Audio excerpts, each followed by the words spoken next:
ચાલો દોસ્તો, આવનાર જીપીએસસી ટીડીઓ માટે મોસ્ટ આઈએમપી એવા પ્રશ્નો જોઈએ. સિવિલ સર્વિસ દિવસ ક્યારે મનાવવામાં આવે છે? 21 એપ્રિલ.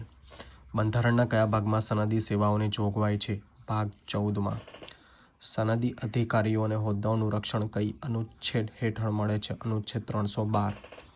પોક્સો 2012 હેઠળની ખાસ અદાલતે જો ભોગ બનનાર બાળકને વળતર ચૂકવવાનો હુકમ કર્યો હોય તો તે રકમ રાજ્ય સરકારે કેટલા સમયમાં ચૂકવવાની રહેશે? અદાલતના હુકમથી 30 દિવસમાં. આવા પ્રશ્નો પૂછાઈ શકે છે. નેક્સ્ટ પ્રશ્ન તરફ આગળ વધીએ. જાતીય ગુનાઓ સામે બાળકોને રક્ષણ આપતો અધિનિયમ 2012 હેઠળની ખાસ અદાલત ખાલી જગ્યા ગણાશે? તો સેશન્સ કોર્ટની સમકક્ષ ગણાશે. નેક્સ્ટ પ્રશ્ન તરફ આગળ વધીએ. બાળકોને મફત અને ફરજિયાત શિક્ષણ અધિકાર અધિનિયમ 2009માં કુલ ખાલી જગ્યા પ્રકરણો છે? તો જવાબ આવશે 7. ખાલી જગ્યા અભ્યાસક્રમ અને મૂલ્યાંકન પદ્ધતિ ઠરાવનાર શૈક્ષણિક સત્તા મંડળ ગણાશે? તો આન્સર આવશે GCRT. મફત અને ફરજિયાત શિક્ષણ અધિકાર અધિનિયમ 2009 અને બાળકોના અધિકારનું રક્ષણ કઈ સંસ્થા કરશે? રાજ્ય બાળ અધિકાર સુરક્ષા આયોગ. રાજ્ય સલાહકાર પરિષદના અધ્યક્ષ ખાલી જગ્યા હોય છે? તો પ્રાથમિક શિક્ષણ વિભાગનો હવાલો ધરાવતા મંત્રી.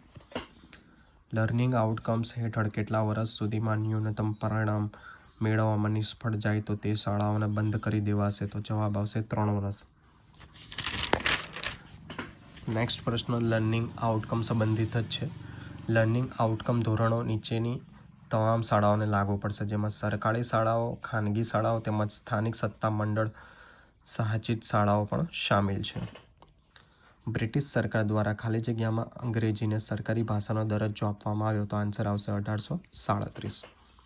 ખાલી જગ્યા પંચ ભારતમાં વાસ્તવિક રીતે શિક્ષણ પદ્ધતિનો સર્વાંગી અભ્યાસ કરનાર પ્રથમ હતું? તો આન્સર આવશે કોઠારી પંચ. મોસ્ટ આઈએમપી પ્રશ્નો છે. કેટલામી શિક્ષણ નીતિમાં નવોદય વિદ્યાલય શરૂ કરવામાં આવી? 1986. નેક્સ્ટ પ્રશ્ન છે. તાજેતરમાં દુનિયાની સૌથી મોટું ફ્યુઝન રિએક્ટરની શરૂઆત કયા દેશમાં થઈ હતી? જાપાન. નેક્સ્ટ પ્રશ્ન સંશોધિત રાષ્ટ્રીય શિક્ષણ નીતિ 1992ની સમિતિના અધ્યક્ષ ખાલી જગ્યા હતા? જનાર્દન રેડ્ડી. 1992ની શિક્ષણ નીતિના સંદર્ભમાં સમિતિએ કરેલી ભલામણો નીચે મુજબ છે. પ્રથમ, પ્રૌઢ શિક્ષણ માટે જિલ્લા સાક્ષરતા અભિયાન શરૂ કરવું. બીજી, ઓપરેશન બ્લેકબોર્ડ જેવી યોજનાઓ ચાલુ રાખવી. ત્રીજું, વ્યવસાયિક શિક્ષણ માધ્યમિક ધોરણે શરૂ કરવું. નેક્સ્ટ પ્રશ્ન. વર્ષ 2023માં મીરાબાઈની જન્મ જયંતિની ઉજવણી ક્યાં કરાઈ? તો આન્સર આવશે મથુરા. હાલમાં ગ્લોબલ મેરીટાઈમ ઇન્ડિયા સમિટ 2023નું આયોજન કોના દ્વારા કરવામાં